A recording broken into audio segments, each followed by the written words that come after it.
હાય, કેમ છો બધા? આઈ હોપ મજામાં જશો. આજે હું એક બુક બતાવીશ.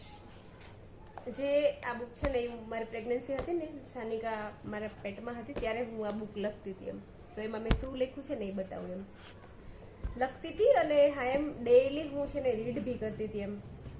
હા, તો મેં શું લખ્યું ને બતાવીશ એમ. એક તો આ બેના ફોટા છે એમ. હું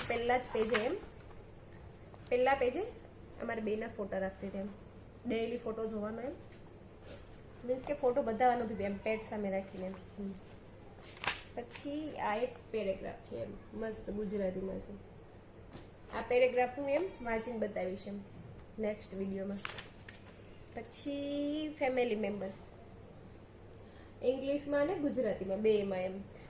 જેમ કે માય નેમ ઇઝ કરીને મેં ખાલી જગ્યા રાખી હતી. એ મારી ડિલિવરી પછી સાનિકાનું નામ રાખ્યું. પછી મેં લખ્યું કે માય નેમ ઇઝ સાનિકા, મારું નામ સાનિકા છે, એવી રીતના. તો એવી રીતના આખા ફેમિલી મેમ્બરના નામ એમ.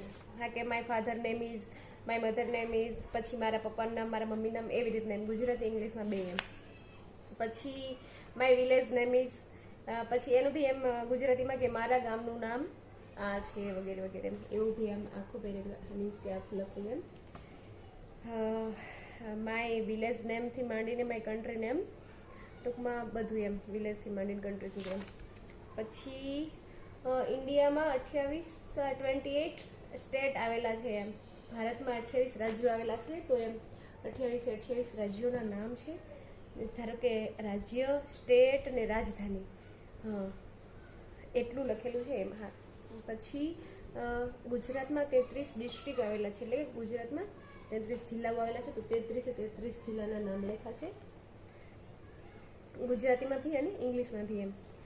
ગુજરાતમાં 253 તાલુકાઓ આવેલા છે, એ બી લખ્યું છે. ગુજરાતમાં 18,253 ગામડાઓ આવેલા છે. ગુજરાતનો સ્થાપના દિવસ 1 મે 1960, આ બધું મેં લખેલું છે એમ. અને ભારતના રાષ્ટ્રીય પ્રતીકો,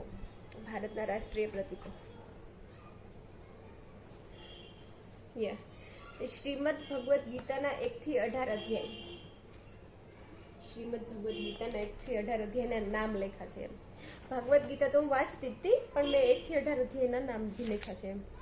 પછી 1 થી 100 નંબર એમ, એટલે 1 to 100 એ હું ડેઈલી બોલતી હતી એમ.